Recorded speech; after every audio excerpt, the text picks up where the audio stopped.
अगर आप शुक्रवार का व्रत करते हैं तो शुक्रवार की व्रत कथा अवश्य सुननी या पढ़नी चाहिए। ऐसा करने से माता की पूजा अर्चना संपूर्ण होती है। नमस्कार दोस्तों, आप सभी का धर्मशास्त्र चैनल पर स्वागत है। आज हम आपको इस वीडियो में बताएंगे शुक्रवार संपूर्ण व्रत कथा के बारे में बता रहे हैं। आइए जानते हैं शुक्रवार की व्रत कथा के बारे में। एक गांव में एक बुढ़िया रहती थी जिसके 7 बेटे थे। 6 बेटे कमाने वाले थे और एक बेटा निकम्मा था। बुढ़िया माँ 6 पुत्रों का जूठा 7वें पुत्र को देती। 7वां पुत्र एक दिन अपनी पत्नी से बोला, देखो मेरी माता का मुझ पर कितना प्रेम है। वह बोली, क्यों नहीं, सबका जूठा बचा हुआ तुमको खिलाती है। वह बोला, जब तक आंखों से न देखे मान नहीं सकता। पत्नी ने हंसकर कहा, देख लोगे तब तो मानोगे। कुछ दिन बाद एक बड़ा त्योहार आया। घर में 7 प्रकार के भोजन और चूरमा के लड्डू बने। वह पत्नी की बात को जांचने के लिए सिरदर्द का बहाना बनाकर पतला कपड़ा सिर पर ओढ़कर रसोई में जाकर सो गया और कपड़े में से सब देखता रहा। 6 भाई भोजन करने आए। उसने देखा माँ ने उनके लिए सुंदर सुंदर आसन बिछाए, 7 प्रकार की रसोई परोसी और आग्रह कर करके उन्हें भोजन कराती रही। वह देखता रहा। 6 भाई भोजन कर उठ गए। तब माँ ने उनकी 5 थालियों में से लड्डुओं के टुकड़ों को उठाया और एक लड्डू बनाया। जूठन साफ कर माँ ने उसे पुकारा, उठ बेटा उठ, तेरे भाइयों ने भोजन कर लिया, तू भी उठकर भोजन कर ले। उसने कहा, माँ मुझे भोजन नहीं करना, मैं परदेश जा रहा हूँ। माता ने कहा, कल जाना हो तो आज ही जा। वह बोला, हाँ हाँ जा रहा हूँ। यह कहकर वह घर से निकल गया। चलते समय उसे पत्नी की याद आई। वह गौशाला में कंडे थाप रही थी। वहां जाकर वह बोला, मेरे पास तो कुछ नहीं है। यह अंगूठी है, सो ले लो और अपनी कोई निशानी मुझे दे दो। वह बोली, मेरे पास क्या है, यह गोबर भरा हाथ है।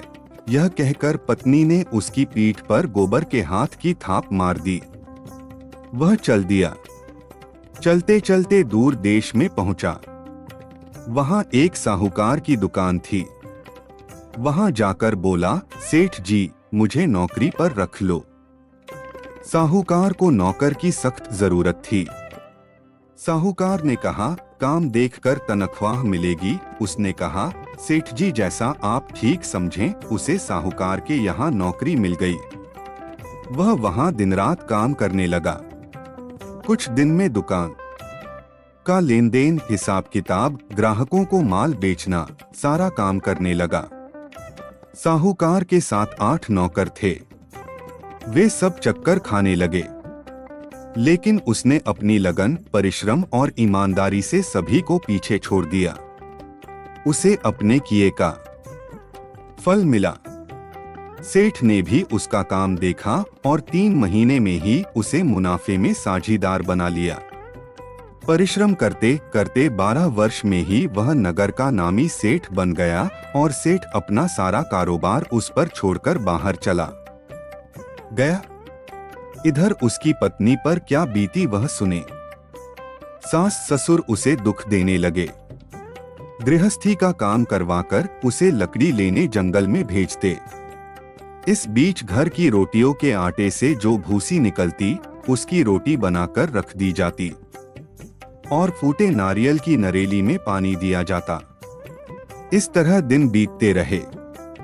एक दिन वह जब जंगल में लकड़ी लेने जा रही थी, तब उसे रास्ते में बहुत सी स्त्रियां संतोषी माता का व्रत करती दिखाई दी।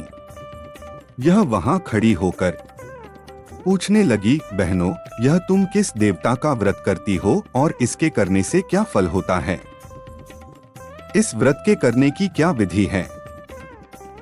यदि तुम अपने इस व्रत का विधान मुझे समझाकर कहोगी तो मैं तुम्हारा बड़ा एहसान मानूंगी। उनमें से एक स्त्री बोली, सुनो, यह संतोषी माता का व्रत है।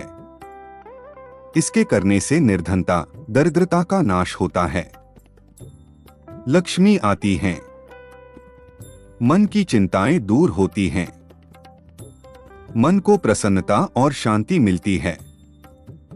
निपुति को पुत्र मिलता है।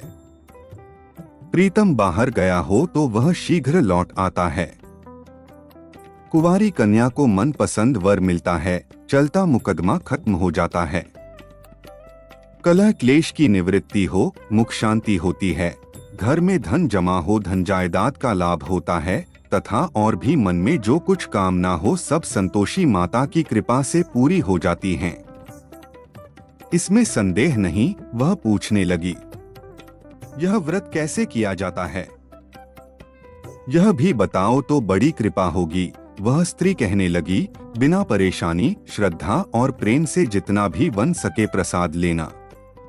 5.25 पैसे से 5.25 आने तथा इससे भी ज्यादा शक्ति और भक्ति के अनुसार गुड़ और चना लें। हर शुक्रवार को निराहार रहकर कथा कहना सुनना। इसके बीच कम नहीं टूटे। लगातार नियम पालन के करना। सुनने वाला कोई न मिले तो घी का दीपक जलाकर उसके आगे जल के पात्र को रख कथा कहना, परंतु नियम टूटे। जब तक कार्य सिद्ध न हो नियम पालन करना और कार्य सिद्ध हो जाने पर व्रत का उद्यापन करना। 3 मास में माता पूरा फल प्रदान करती है। यदि किसी के ग्रह खोटे हैं भी तो माता 1 वर्ष में अवश्य उनको अनुकूल करती हैं। कार्य सिद्ध होने पर ही उद्यापन करना चाहिए, बीच में नहीं। उद्यापन में 2.5 सेर आटे का खाजा तथा इसी अनुसार खीर बनाना। 8 बच्चों को भोजन कराना। जहां तक मिले देवर, जेठ, भाई, बंधु, कुटुंब के लड़के लेना, न मिले तो रिश्तेदारों और पड़ोसियों के लड़के बुलाना। उन्हें भोजन करा, यथाशक्ति दक्षिणा दे, माता का नियम पूरा करना। ध्यान रखना उस दिन घर में कोई खटाई न खाए। यह सुन वह वहां से चल दी। रास्ते में लकड़ी के बोझ को बेच दिया और उन पैसों में गुड़ चना ले माता के व्रत की तैयारी कर आगे चली। रास्ते में संतोषी माता के मंदिर में जा माता के चरणों में लौटने लगी। विनती करने लगी, माँ मैं दीन हूँ, निपट मूर्ख हूँ, व्रत के नियम कुछ जानती नहीं, मैं बहुत दुखी हूँ। हे माता मेरा दुख दूर कर, मैं तेरी शरण में हूँ। माता को दया आई। एक शुक्रवार बीता कि दूसरे शुक्रवार को ही उसके पति का पत्र आया और तीसरे शुक्रवार को उसका भेजा हुआ पैसा पहुंचा। यह देखकर जेठानी मुंह सिकोड़ने लगी, इतने दिनों बाद इतना पैसा आया, इसमें क्या बड़ाई है? लड़के ताने देने लगे। काकी के पास अब पत्र आने लगे, रुपया आने लगा। अब तो काकी की खातिर बढ़ेगी, अब तो काकी बुलाने से भी नहीं बोलेगी। बेचारी सरलता से कहती, भैया पत्र आए, रुपया आए तो हम सब के लिए अच्छा है।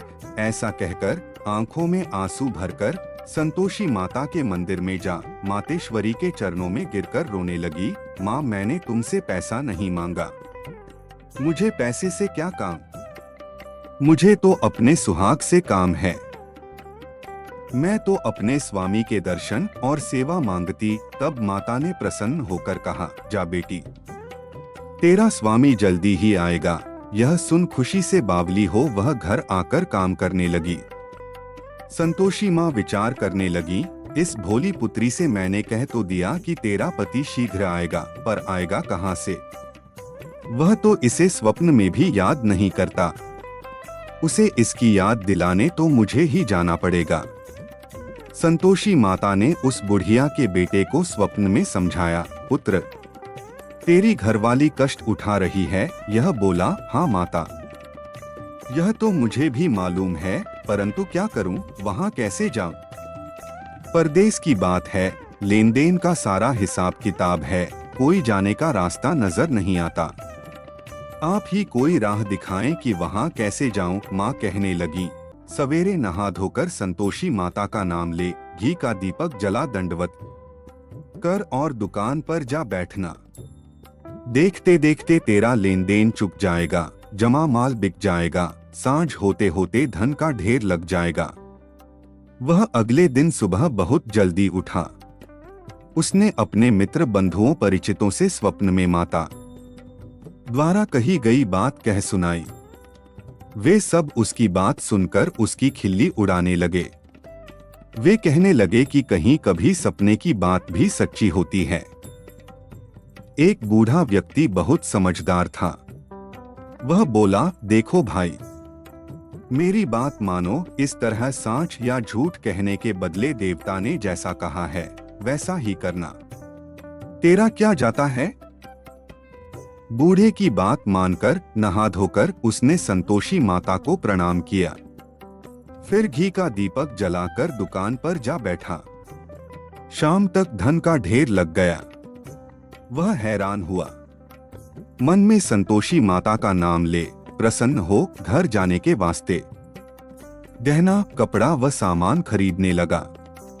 सब काम से निपट अपने घर को रवाना हुआ। उधर उसकी पत्नी जंगल में लकड़ी लेने गई। लौटते वक्त थक जाने के कारण संतोषी माता के मंदिर पर विश्राम करने बैठ गई। यह तो उसका रोज रुकने का स्थान था। धूल उड़ती देख उसने माता को पूछा, हे माता, यह धूल क्यों उड़ रही है? माँ ने कहा, हे पुत्री, तेरा पति आ रहा है। अब तू ऐसा कर, लकड़ियों के 3 बोझ बना।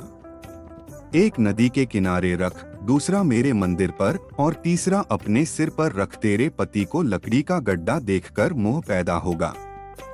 यह वहां रुकेगा, नाश्ता पानी बना के खाकर माँ से मिलने जाएगा।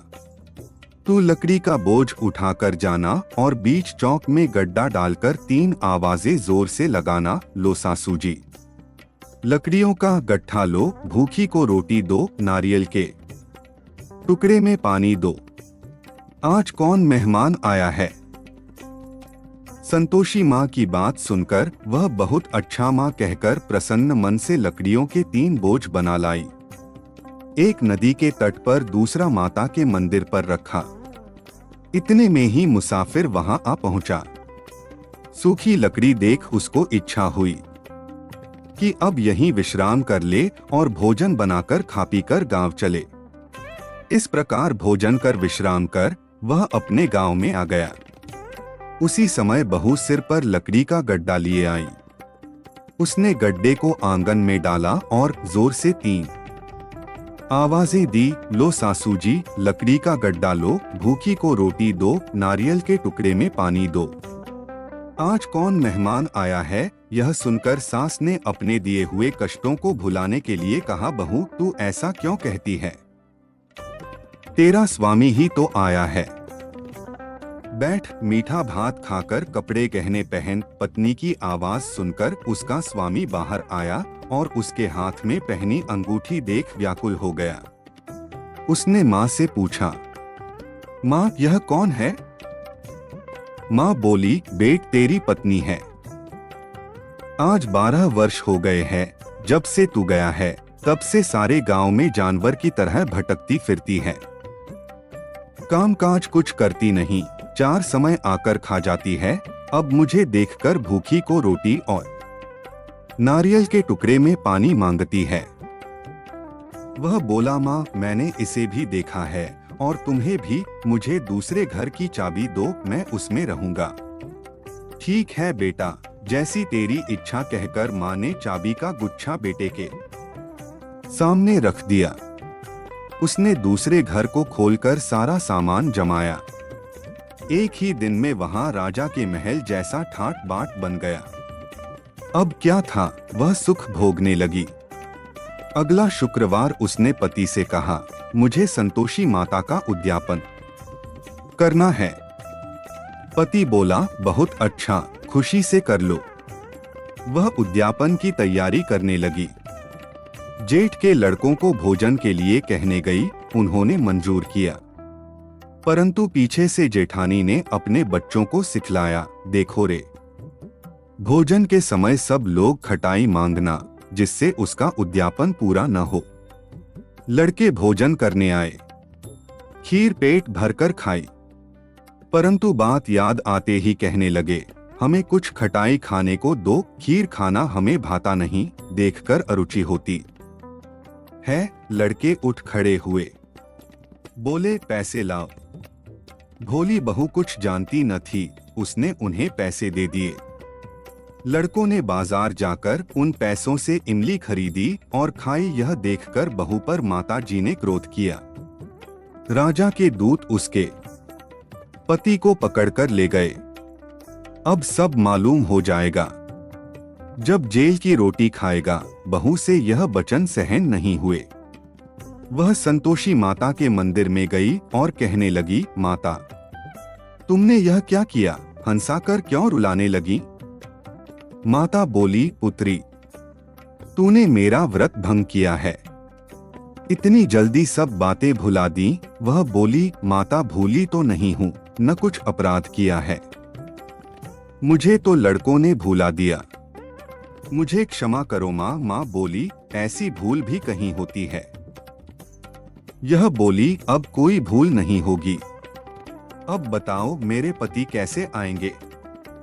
माँ बोली, पुत्री जा, तेरा पति तुझे रास्ते में ही आता मिलेगा। वह मंदिर से निकलकर बाहर आई तो रास्ते में उसे अपना पति आता हुआ मिला। उसने पूछा, कहाँ गए थे? वह बोला, इतना धन जो कमाया है उसका कर राजा ने मांगा था, वह भरने गया था। वह प्रसन्न होकर बोली, भला हुआ, अब घर चलो। फिर अगला शुक्रवार आया। वह बोली, मुझे माता का उद्यापन करना है। पति ने कहा, ठीक है, करो। वह फिर जेठ के लड़कों से भोजन का कहने गई। जेठानी ने लड़कों को सिखा दिया कि तुम पहले ही खटाई मांगना। लड़के भोजन करने बैठे, लेकिन भोजन करने से पहले ही कहने लगे, हमें खीर पूरी नहीं भाती जी, बिगड़ता है, कुछ खटाई खाने को दो। यह बोली, खटाई खाने को नहीं मिलेगी, खाना हो तो खाओ। लड़के उठकर चले जाने पर उसने ब्राह्मणों के लड़के बुलाकर भोजन करवाया। दक्षिणा की जगह उन्हें एक एक फल दिया। इससे संतोषी माता प्रसन्न हो गई। माता की कृपा से 9 माह बाद उसको चंद्रमा के समान एक सुंदर पुत्र प्राप्त हुआ। पुत्र को लेकर वह प्रतिदिन संतोषी माता के मंदिर में जाने लगी। माँ ने सोचा कि यह रोज आती है, आज क्यों न मैं ही इसके घर चलूं, इसका आसरा देखूं तो सही। यह विचार कर माता ने भयानक रूप बनाया। गुड़ और चने से सना मुख, ऊपर से मुंड के समान होंठ, उस पर मक्खियां भिनभिना रही थीं। दहलीज में पैर रखते ही उसकी सास चिल्लाई, देखो रे, कोई चुड़ैल डाकिन चली आ रही, लड़को इसे भगाओ, नहीं तो सबको खा जाएगी। बहू रोशनदान से देख रही थी। वही प्रसन्न हो उठी, आज मेरी माता मेरे घर आई हैं। यह कहकर दूध पीते बच्चे को गोद से उतार दिया। इस पर उसकी सास क्रोध में भरकर बोली, अरे इसे देखकर कैसी उतावली हुई है, जो बच्चे को पटक दिया। इतने में माँ के प्रताप से जहाँ देखो वहाँ लड़के ही लड़के नजर आने लगे। यह बोली, माँ जी मैं जिनका व्रत करती हूँ यह वही संतोषी माता हैं। इतना कह उसने झट से घर के सारे किवाड़ खोल दिए। सबने माता के चरण पकड़ लिए और विनती कर कहने लगे, हे माता, हम मूर्ख हैं, अज्ञानी हैं, तुम्हारे व्रत की विधि हम नहीं जानते, तुम्हारा व्रत भंग कर हमने बड़ा अपराध किया है। हे माता, आप हमारे अपराधों को क्षमा करो। इस प्रकार बार बार कहने पर संतोषी मात प्रसन्न हुई। इसके बाद उसकी सास कहने लगी, हे संतोषी माता, आपने बहू को जैसा फल दिया वैसा सबको देना। जो यह कथा सुने या पढ़े उसका मनोरथ पूर्ण हो।